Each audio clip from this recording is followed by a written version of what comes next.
So let's go.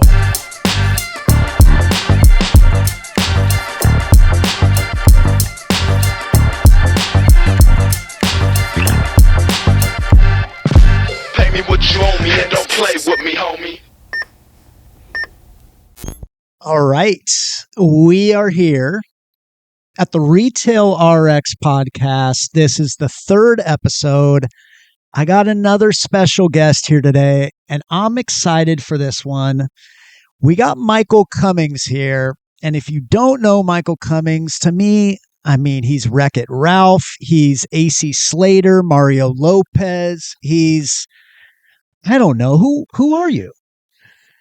I'll take all those, man. I've heard Shrek. I get confused with a lot of people. People are like, I think I know you. I'm like, you probably don't know me, but you will. So how do we, I know you from a lot of different things, but who is Michael Cummings? Oh my God. I don't even know the answer to that question. You know what? I'm a dad. I'm a dad and a son first. But yeah, entrepreneur, business guy, strength and conditioning coach. That's my passion. Artist, painter, like Gardener. I was hearing about things earlier that were fantastic. And before we get into really how we got to know each other, because I think we've known each other more than 10 years now, I do want to tell a story about how I knew your mom before I knew you. Oh yeah, yeah. And so I grew up working retail. I started working at Macy's, and then I worked at Nordstrom for 9 years. And there was this, I'll call her a businesswoman. Her name was Nora Cummings. And whenever she came into our store at Nordstrom, she was so cool. She talked with everybody in the company like they were the same. If you worked in the warehouse or you were the top salesperson, a pace setter, she treated you the same. Nora Cummings was actually your mom. Tell me a little bit about your mom, her story, and just how big of a boss she was at Nordstrom. Yeah. First off, I got to know, were you a pace setter? I was not a pace setter, but I was a 2-time customer service all-star award winner. Got it. My parents would love coming into the store. They would bring me and have me show the picture, and it was super embarrassing. Right before you got to customer service, all the pictures of the all-stars. Were you a pace setter? Because you worked at Nordstrom. Yeah, I was never a pace setter. I was never an all-star. Most of my time was like I was a lot younger, and so I just didn't have the opportunity. And then when I had the opportunity, I maybe didn't seize the opportunity. So you told me, we were talking on the phone yesterday, you're like, my mom has a pretty crazy story. Yeah, so not to like jump tangent here, but Cuban immigrant came over during Bay of Pigs, literally escaped from Cuba on an airplane. They took her mother off the airplane, so her and her 3 sisters got flown to the U.S. without parents. And then they were by themselves for years until their mom actually was able to get them. And she tells stories about working retail, such long hours that her and her sister would trade off by going into the stall, putting their feet up on the toilet so no one could see under, napping, and then just grinding because they had to essentially raise themselves.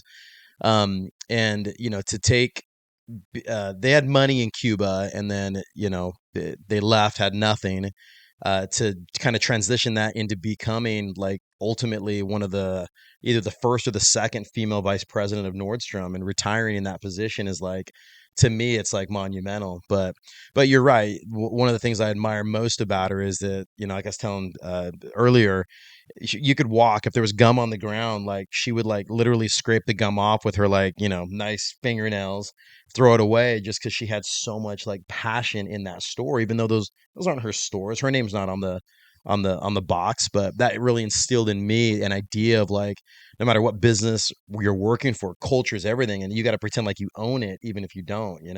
Yeah. What did your pops do?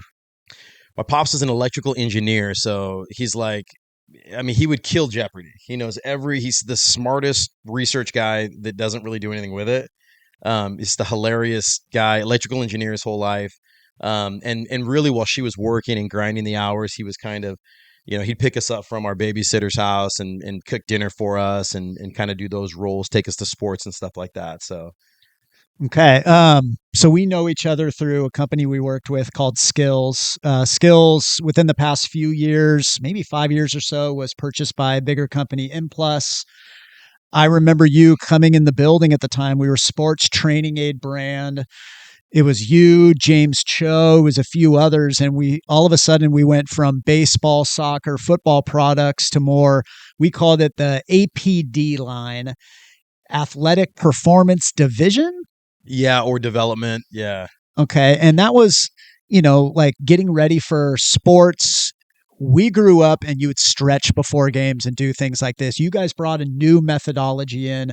How did you get to skills? How did you get into fitness? You were a kinesiology major. Like, give me a little background on how you got to skills. Yeah. Wow. Okay. This is going to be a straight shot here. Um, but I was an artist my whole life. I love the human body. I love the human form. I just thought it was like the most remarkable thing. Like what we're able to do, we're able to heal. We're like this, superior species. Like I always loved the evolution of humankind, and so looking at that, and then wanting to draw that and understand the curves and the angles and the symmetry of the human being brought me to really, not only art but wanting to understand more about the human body. And so um that took me into saying, oh, I have a human body, like how can I make this thing the best ever? And so I started working out, and I really got into like, you know uh, What age are we talking here? shoot, ever since I can remember, 12, 10, 12, something like that. And how, like, at the age of 10 or 12, I mean, I would maybe lift a weight or two, but how did you, like, did you want to become You're shredded? right. What? So the workouts, the wanting to train came probably like the end of middle school, I would say, like going into high school, because my brother was always super fit, and as an artist, you sit a lot, so I admired it, but I never like I wasn't like out there doing it, and so I got into it really probably, yeah, end of middle school, beginning of high school, and then just the gym. There's no cell phones, so it's like I'm getting to the gym, pick me up when you get off work. So sometimes we'd work out for 4 hours, 5 hours. We'd eat there. We'd drink our Snapples. We'd get in the hot tub because we were there all day. We do our homework there. And so the gym culture became like just part of my life because that's where my parents picked me up. And I remember this one time, my dad's like, he got his monthly bill from the gym. It's like $900 at that time because we were eating so many. Like, I'm like, Dad, like, we eat there. You're like, that's where we are. That's where we do everything. He's like, fair enough. Yeah. So, I mean, obviously, you're on the retail RX set. You're seeing a lot of things from the 90s, a lot of action figures. Before this, you were telling me a story about like you wanted to get buff, like a lot of the toys that you played with. And can you tell me, like, what were you into? I mean, if you guys remember out there, you have to understand like the toys from the 80s, okay? I grew up in 70, I was born in 78, so the 80s were like my era of like playing with these like action figures. Thundercats, shredded, plastic figures with veins, right? He-Man. We had Shredded, He-Man shredded. The Ninja Turtles that came out, Teenage Mutant Ninja Turtles, shredded, yoked. yoked. Everything I had. And this is the time where like the Claudia Schiffer or Schaefer's and the Christy Brinkley's, Elizabeth or with Kathy Ireland, like Cindy Crawford, she was like my favorite. Like they had posters that you put on your wall. Like these posters, like they were like, they have these memes that you call them. It's like I remember having this one in my room with this Claudia Schiffer with like this white, t-shirt on, and with a beer, and I'm young, and the caption is, does this look flat to you? And I'm like I don't think I knew what like flat beer was, but I was like, so I think that this like, ingrained in you the idea of like, what a perfect body to me was. For a dude, it was like a lot of muscles. For a woman, it was like probably one of those like superstars that I was like staring at every day, hanging from a poster on my wall. So you loved action figures, GI Joe, Ninja Turtles, all of that stuff. You were you into sports? Were you playing football? Or you just working out? I was an outdoor kid like my whole life, so I'd rather go hiking, camping, build a water hole to jump in, do flips off of, skate, that type of stuff, rather than like ball sports. My older brother was super talented, tennis, basketball, like football, you name it, he dominated. I didn't. And so I kind of like aired towards like, all right, what are the independent stuff I can do? And I love nature. And so what can I do outside by myself? And that's kind of what I got into. So like I was telling you before, like I lived in Utah at this time, but I never fit in with kind of that culture. Like I always wanted to be a California kid. Like a crazy story. I remember you remember a brand called Gotcha? Dude, I remember brand name Gotcha. I would have the stickers on the back of the door that were the long triangle ones. Of course. TNC Surf Designs, Oh, Gotcha. TNC Surf Design is my absolute favorite. If Stussy can come back, TNC Surf Designs has to come back. No joke. I'm talking with Tak Kawahara, who is one of the originators, and he owns licensing for Thrilla Crew. He's on speed dial, and I'm talking with him. What is it? Malibu. Yeah, Thrilla Gorilla. So Thrilla Gorilla, Joe Cool. Joe Cool. I mean, you see this right here, right? Oh, I had that sticker on everything. Okay, so yeah, Gotcha. Okay. Go. Gotcha. Go. So I had a poster up in my room. There's this blonde, nappy hair, white kid in a red wetsuit surfing a Jimi Hendrix board. That was in my room. Gotcha gave it away when I got my shorts. Jimi Hendrix surfboard. Oh. And fast forward, let's say 20 years later, I go to a local eatery called Pipes in Cardiff, and that board's there. And guess who ends up walking into my gym? Rob Machado, who is the surfer that I looked at when I was this little kid. I ended up working with him, working with a lot of people who lived in his compound. In fact, his wife or his ex-wife was in town a couple weeks ago, and I trained her back from the Reunion Islands. So it's just this full circle. It's manifesting, right? Like I manifested getting out of there. I manifested this culture, and it happened. So, and you were a big fan of Christian Hosoi, obviously. Like he kind of emulated that California lifestyle, and you were gonna rock a Christian Hosoi skateboard here. Did you bring it? Is it in the truck? So you got out of your car without a skateboard. Okay, so I left mine in the truck. So, but my Hosoi hammerhead. Okay. All right. So you mentioned training. I know you train people. You went to school for kinesiology. Yep. What did you want to do with that?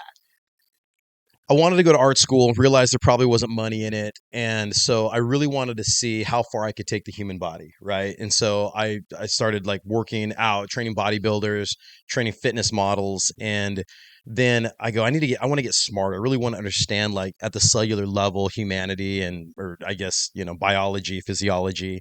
And so started getting into kinesiology at the same time, continuing to train, had a gym in Cardiff for like 15 years. And there is where I kind of like started working with athletes a little bit more. And once you got, people to their pinnacle level, it was great, but there were few and far between. Some of those people couldn't afford it. The ones that could afford it were like the 50, they're like the baby boomers, right? And I loved my clientele. I had like Dr. Seuss's wife, Audrey Geisel. I had the president of Warner Brothers. I had like, some really big name, wonderful people I worked with, but I ended up being more of a therapist than actually like really changing their bodies and doing what I wanted to do. I helped them through health and wellness while I was training to be a physical therapist. I loved it. But then I said, okay, you can only get a bodybuilder or a fitness model to a certain level, lowering body fat, playing with diet, stuff like that, cardio. My next step is going to be training an athlete, because athletes actually have to break records. And I wanted to see how, if someone could run a 40-yard dash in, 4.5 seconds, how could or the record 4.22 in the NFL Combine, what do I need to do to get them to run a 4.2, 4.21 or 4.20? Is that possible? And can I learn what it takes to do that?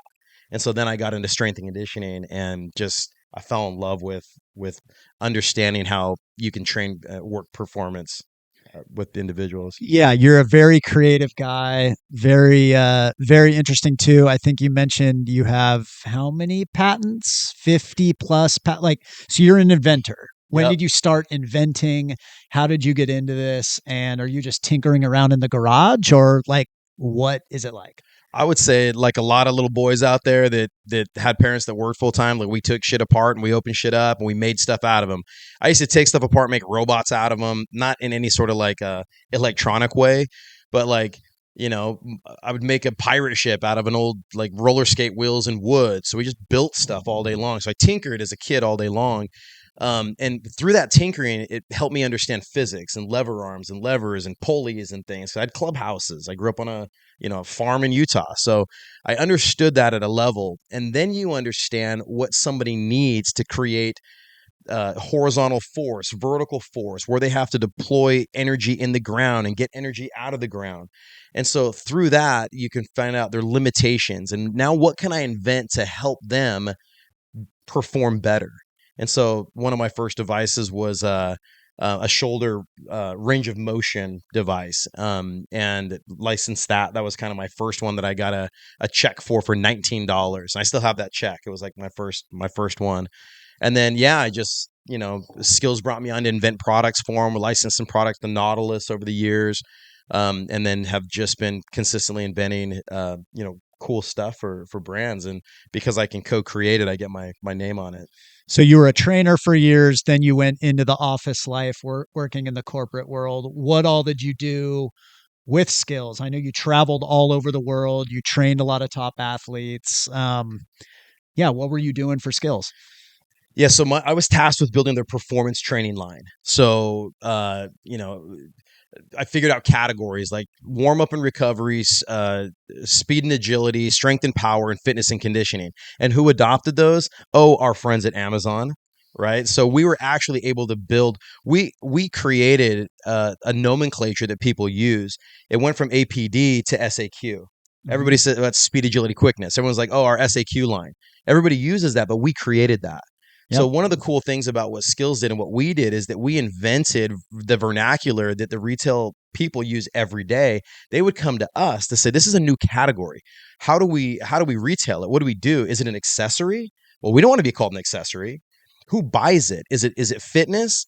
We brought performance training to retail, athletic training to retail. Oh, and I love it because you think of Sports Authority that's no longer around now. You think of Dick's Sporting Goods, and we would go in and we would get 4-foot end caps. We would get 8-foot sections, 12-foot sections, and nobody had brought together the story like we did. And it was so cool being a part of a brand that really grew from 10, 15 million to 70 million in just a few years. And that was fantastic. But I know you, and what was the quote you came in when we were on the phone with Chuck a little bit ago? Something about a house cat. And what was it? I'm a front of the house cat. There's back of the house cats. There's front of the house cats. So I'm a front of the house cat. Like I know how to do margins and put together business plans and things like that. But I am really a front of the house guy. So put me in front of people, much like you, right? Like our quality is being human with other humans and observing and understanding their behavior. And I really think that we're like behavioral scientists in that we can feed off of what they're saying and kind of mold them into a way of thinking that they may not have thought before. Not a manipulation tactic, but solely, I understand that you're not getting what I'm conveying. And so I'm going to say it a different way that I think you'll understand. And it's understanding that cultural alignment that I think becomes like this integral facet of what people know as sales.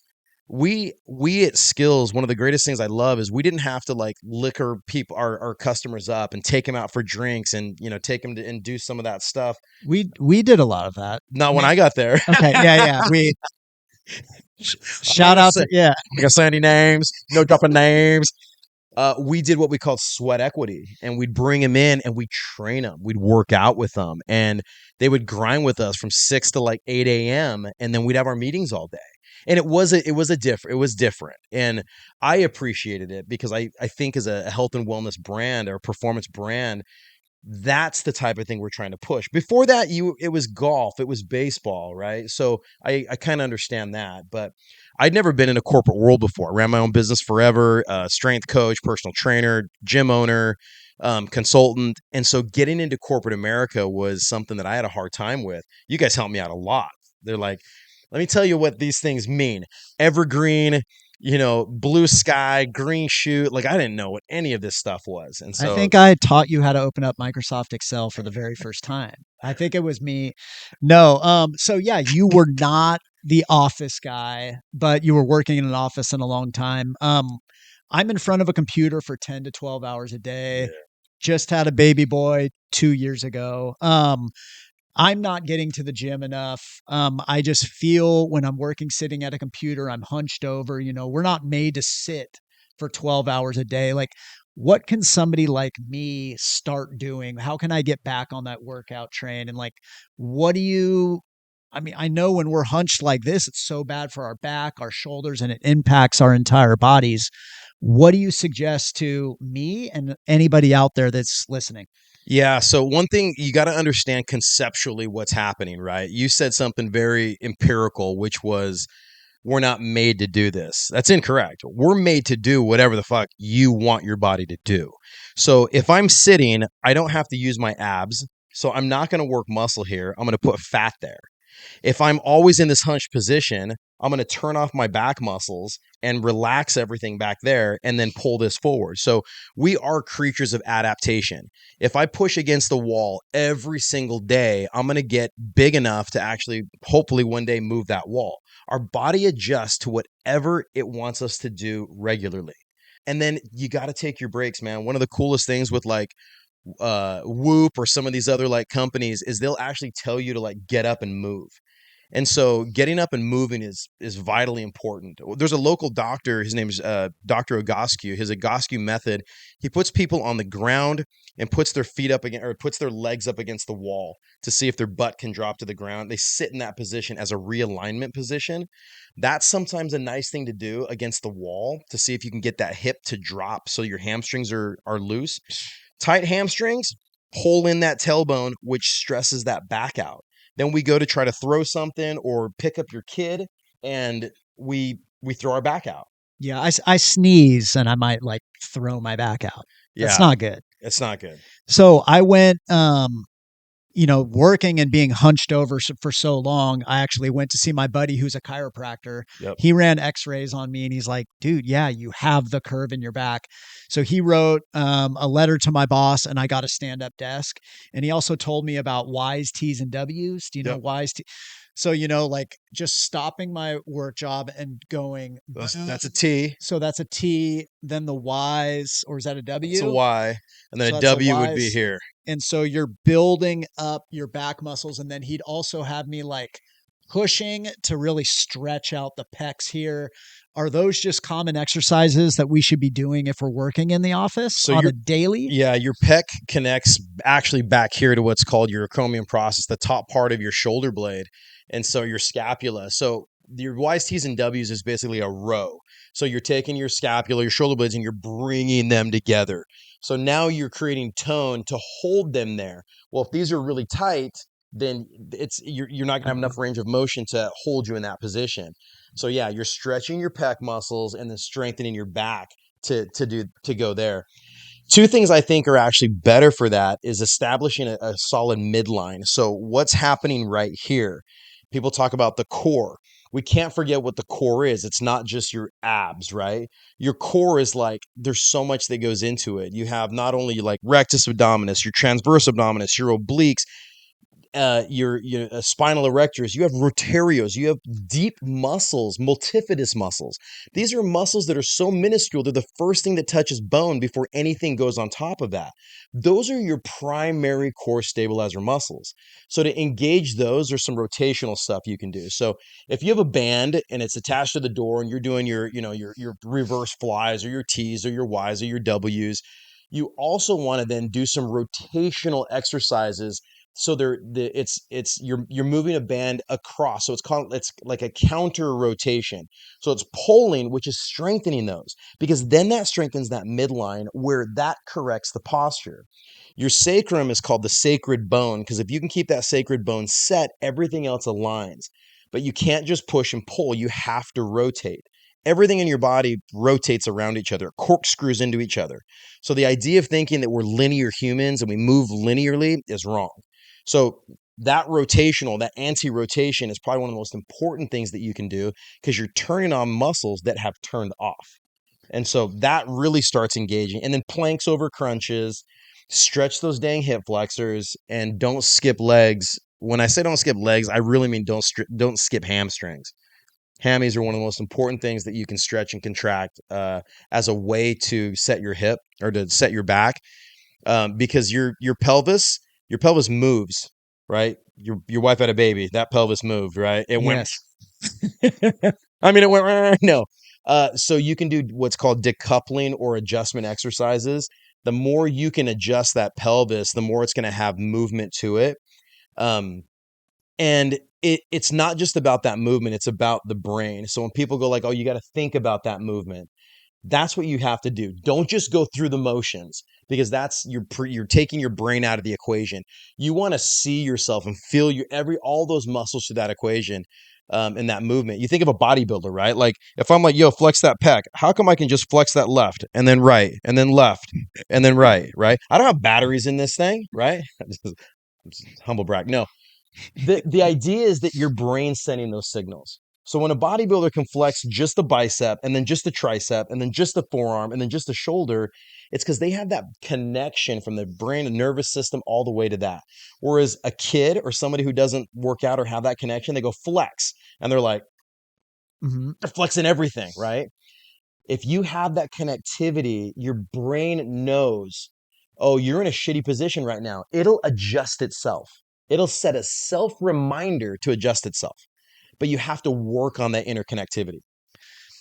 When you talk to people, what are you suggesting to them? I know everybody's different, but I always love hearing about kind of how you coach people through the mental health aspect. Yeah, I love find your play. So if you love skating and you fucking hate the gym, like I'm gonna have you do something that is like probably at a park somewhere. So everyone's personality is painted with a color. And a green personality is someone who likes to train outside. A silver personality would be someone who doesn't like to be told what to do. So there's different personality types. So if you can figure out that person's personality type, I can get you into a system that's going to work for you rather than having you reject it. Okay. Because that's the most important thing. And like believe it or not, like there's things that are like cool and then there's things that like function. So you see those guys, you know them all the time. You're like, dude, what's that guy have right there? What the fuck is that? That's stupid. But he might have something that is like curing his carpal tunnel as he's on his phone and making arrangements that way. Or the dudes that have like now we have ear pods, but I thought those Bluetooth things look so dumb. Those The whatever they worst. were. I mean, those are so lame. But here I am doing it the wrong way and causing problems. And here's that guy like with no problem. So you have to almost like accept that I'm doing this for my health, even though this looks dumb, because it's better than being crippled. And I mean, we know people. What was the guy who was our Walmart Connect? Not Wal, yeah, Walmart Connect that passed away. He was young, heart attack, young guy. Gosh, I'm so sorry, I'm forgetting his name, but yeah. And I looked at his office chair. This thing was like collapsed. It was leather. It was like bent the wrong way. And I told him, I was like, look at that. That's your posture. And this guy could barely move. So it really is like we have to take care of ourselves, because also the more oxygen we bring in and the more that we take care of ourselves, the more we're going to be able to like perform at our highest level. If you feel like crap because you're not breathing well, you're not oxygenating your blood right, you're not pumping right, you have like oh, my hands numb or my feet are like, that should never happen. People who go to me, they're like, my back hurts. Well, why? Like you weren't hit, there was no accident. No, but my back hurts. Like Mhm. those are things that are preventative. You have preventative care and palliative care.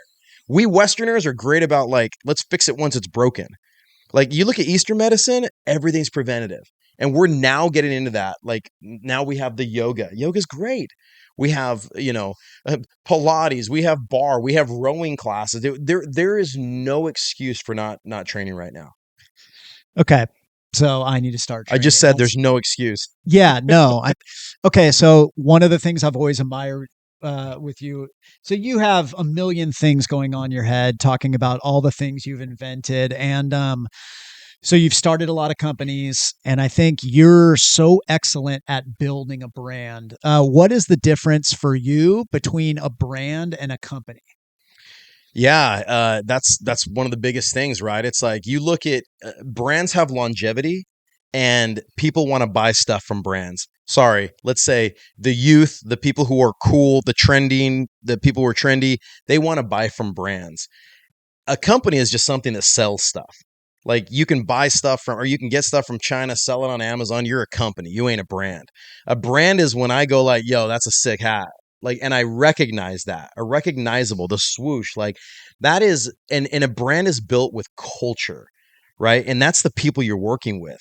And if there's not a full buy-in, that's why part of my company is called Brandthropology.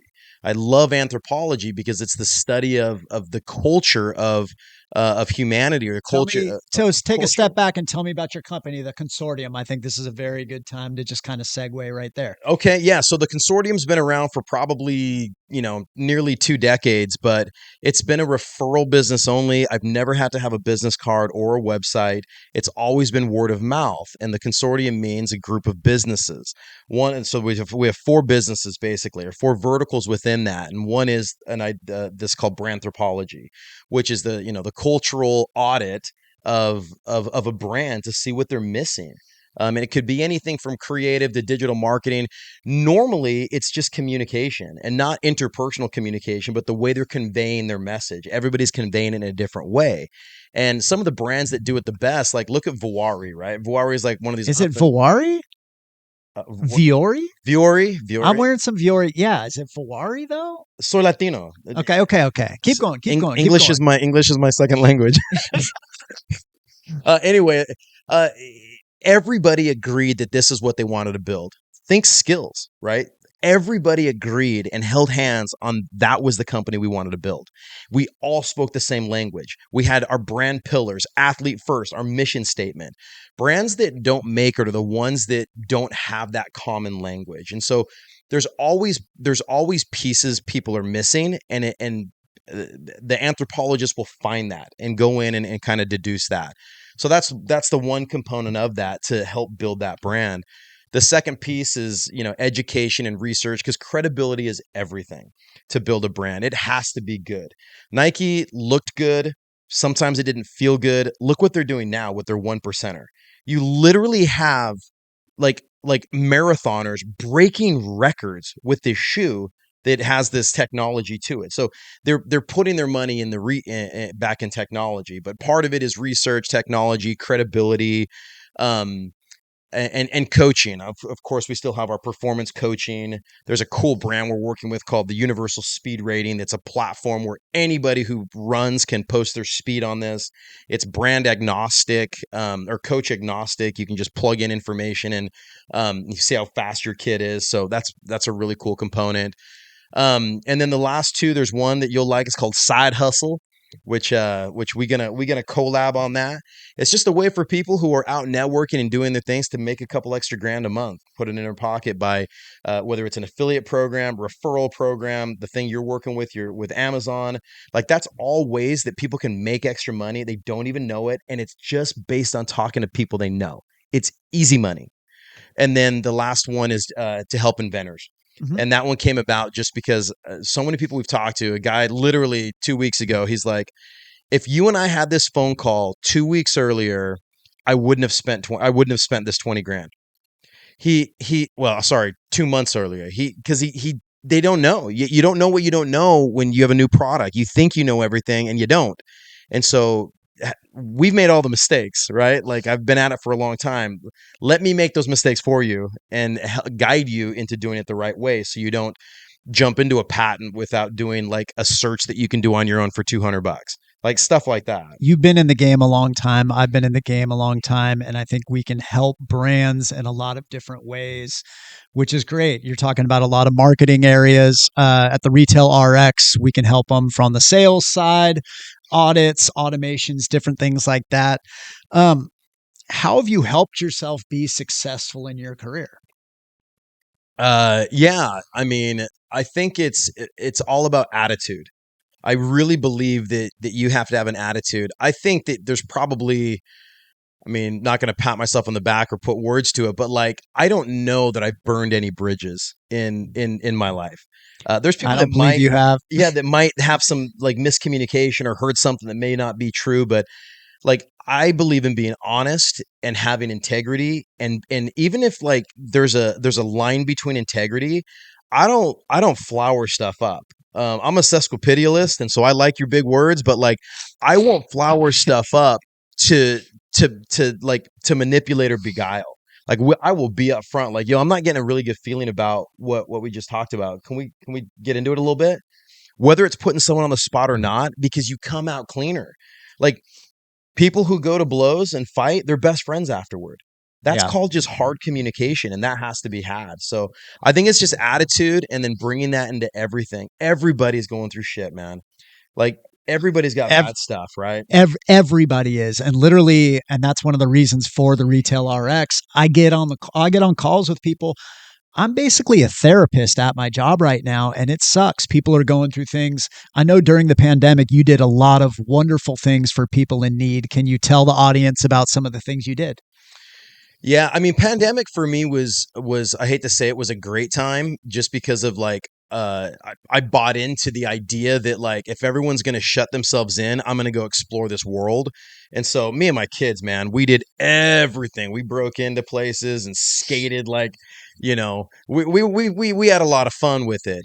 But the kids that didn't, the ones that were locked in, I have a gym in my backyard, and so we opened it up to help these kids that were getting bullied or cyber bullied or having issues. And that's been one big thing for me is I love humankind. I don't like remove judgment from anything. Like we are all humans no matter what. And for someone to be picked on is not right. And for someone to if we play back and forth, it doesn't really matter. But if I felt like I was going too hard and I felt like something was not right, that's the point. And there's some kids that are too sensitive, and so one story is that mom came to me and she's like, hey, I found my son's journal because he wasn't feeling right and he was gonna kill himself or these bullies. Is it last year of middle school, and so went into high school, and we started working with him for free, and just talk to the juniors and seniors and said, hey, this kid's playing football, like this is his name, you don't have to like make a big deal out of it, just give him a fist bump in the hallways, whatever. And man, the kid's like doing great. He's graduated college today. He's killing it. So that's a little bit of it, and we continued that during the pandemic and worked with kids that were being bullied and did that stuff because working out, like, it just makes you feel amazing. And most of them were athletes, and so being able to run faster than somebody who was picking on you and just clean up mechanics for people that some people run weird or they're slow or whatever it is. It's all about technique and mechanics, and if you can help them with that, and now they're one of the best out there, even if they have that, I don't know, nose that's too big or hair that's whatever people are going to tease you for. Once you're an athlete and you can get down there and you're scoring and you're killing it, like all that disappears. And that's the beautiful thing about that. You said something earlier that really caught my attention. It was fail fast, fail forward. You've been an entrepreneur for a long time. What advice do you have for somebody who's never started their own business or they're getting into it? Because a lot of people, you fail and right away you're hard on yourself and you never want to go back after it, but really you're learning things along the way. So what advice would you give entrepreneurs? Yeah, I would say never start with the end game in mind. There's probably only 3 or 4 people I know that wrote a business plan and did that exact thing. You have to love the journey of it. You have to love the hike, the vistas that you'll see. You have to love the stumbles along the way. If you go into it like, I want to launch a clothing brand that's going to be this many $1 million and this is the way I'm going to get there, great that you have that, but you have to be open to organically change direction as you get pulled in. We're working with a brand right now that we thought was going to be 100% for sports coaches. Sports coaches didn't really love it. Guess the world did. Physical therapists. So we had to remodel everything and push towards physical therapists because that's where the money was coming into. If we would have ignored that and said, oh, PT's not our thing, medical's not our thing, let's 100% focus on, follow the game plan, follow the North Star. we would have lost, and that would have tumbled. So you got to be able to adapt and be organic, but that's culture, right? That's me going to you and saying, hey man, I know that you love strength and conditioning, and those are the coaches that we intended for this, but like PT's pulling us in this direction. Can we make that change? And are you cool with that?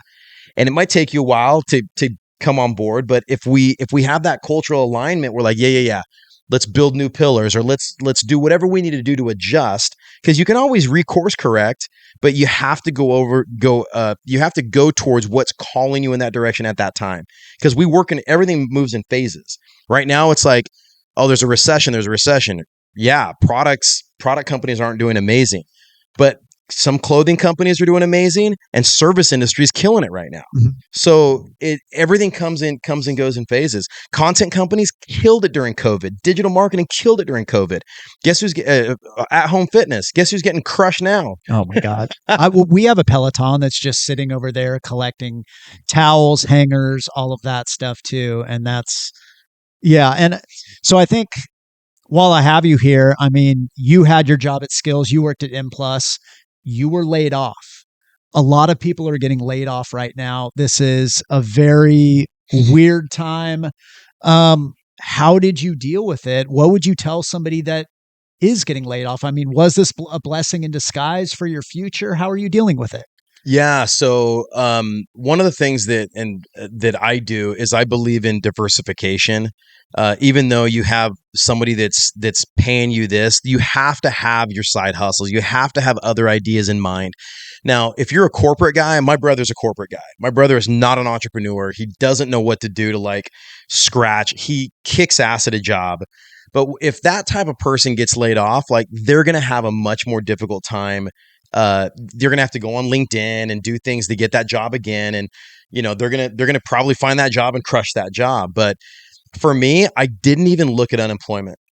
I didn't even go through the hassle of like going, and I lost a lot of money, but I didn't want to, like, to me that would have been like, yo, not go be one of those guys, but like for who I am as a person, a high energy, like high capacity person, I didn't want to go that route.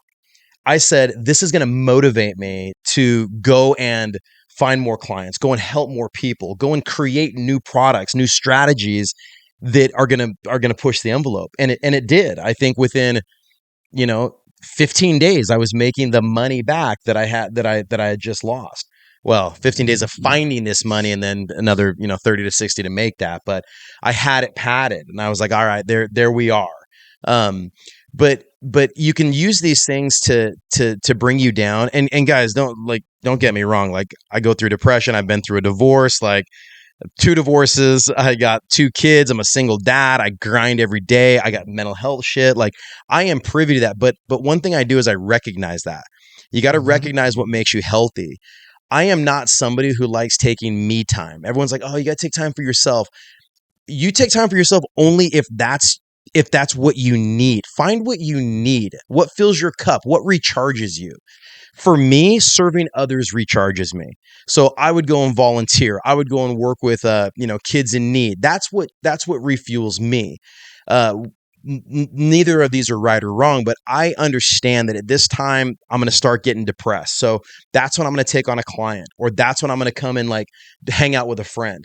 Like there's strategies to combat the loneliness and the I don't want to get out of bed scenarios. And there's triggers, and there's you Retail RX, and there's a lot of great people who can walk you through like different triggers to help offset those mechanisms without having to go and put yourself in therapy for hours, every single week. Not that therapy is bad. I'm just saying there's other things that you can do that can help offset that. I mean, your IG feed definitely brings a smile to my face. I mean, you have your workout videos in your backyard, but then you're out here skating with your kids, and you've been such an amazing father. You keep things lighthearted.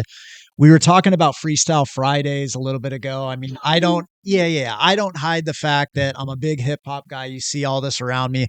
You're telling me you've been writing some raps and you got like a Post Malone kind of style. Tell me about Freestyle Fridays. Tell me about the R&B tip. Like, what are you working with? Do you have an album coming? Listen, I got crazy ADD, and so I can't rest. And so if I hear something or Timmy talked to me, he's like, yo, Fridays are freestyle Fridays for me. So I implemented it in the car where we'd find a beat and then the kids would just have to freestyle it. And it became a thing that like driving all their friends now to school, everybody does freestyle Friday when we get in the truck, which is funny. So I met a girl who's a rapper and I was like, damn, you're talented. And so now I've like started to like create raps, kind of like love songs, kind of like trying to like woo or whatever. She's still talking to me, so maybe it worked, but no, I'm not. I can't rap like you. I end up like kind of sing-songy type thing. I don't love it, but I'm gonna spit one one day here. Who are your favorite like 90s R&B, 2000s R&B? I mean, are you an Usher guy? Are you a Keith Sweat? What are you working with? Ooh, you know what? I'm a reggae guy. I love reggae. I love island music. And I'm kind of old school. Like I like the old school Outkast. I like the old school Fugees, like we were talking about. I do like some of the Post Malone stuff. I like Eminem's good. So I'm kind of a connoisseur of all of that. Some I just like I'm repelled by, but some it's good. Okay. What's next for Michael Cummings, in the next year? A lot of people talk about a 5-year plan, but what are you working on? What are you pushing? What are you hustling right now? Yeah, so I wish I had a 5-year plan. I'm a conservative guy, so I want to make sure that my kids are taken care of. So I have like all that done. But like when I look at where I want to be, I do want to, the consortium has been such a great thing. It's just been a group of people that will pitch in to do different things. And that's one of the things that makes us great is that we have a huge networking system where if we can't help you out, we will put you in touch with someone who can. Kind of like what you guys are doing. And we've been able to help so many people that I'll get calls all the time, random calls or LinkedIn messages that are like, yo, I need your help. That might be like a one call. It may be, longer than that. Might be, I've had contracts for 15 years, right? Or I've had them for, 3 months, or just phone calls. But I think that's what I'm just excited about doing. I can't just work with like a singular brand. I just get stagnant. Because once you get past the creative, and you're going somewhere, like I want to continue with campaigns and strategies and like different ways to like do different things. And I have to outsource. I have to like get outside of myself and start getting into something different. So I'm going to get into some of these. Colorado is decriminalizing some of the medications that were illegal before, and so Shrooms. yeah, Well, yeah, you can. Yeah. Psilocybin. So there's psilocybin's been great for PTSD. And there's cool different technologies like binaural beats and lights and lasers. And so I love new tech. And so there's a group out in Colorado that I'm going to go help and see if we can set up kind of this center to help individuals through psilocybin and a number of these new tech to just feel better about themselves. And these are people who are way more traumatized than me, right? I don't have soldier PTSD. Where can people find you? I mentioned your Instagram account. Let us know about your different handles and where people can check you. Yeah. My IG is at Michael the Trainer. LinkedIn is Michael Cummings. My official name is Michael Cummings.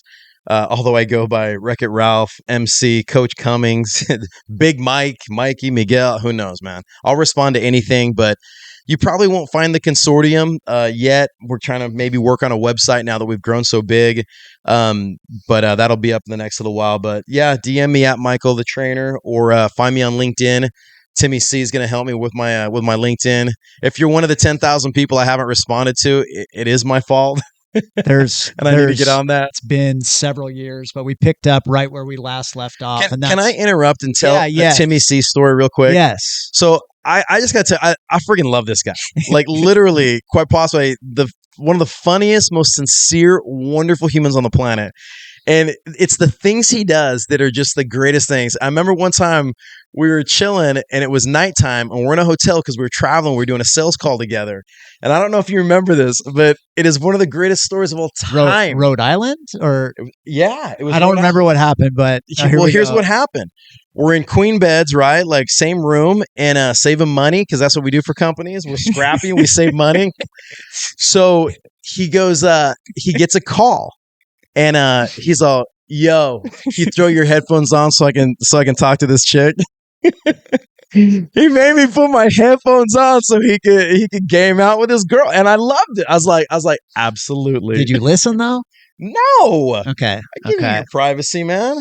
All right. So it's not going to be another 5 years before we hang out. I want to continue building with you. Obviously, we've been talking. This is going to get our friendship kind of going again. It was awesome having you on the podcast.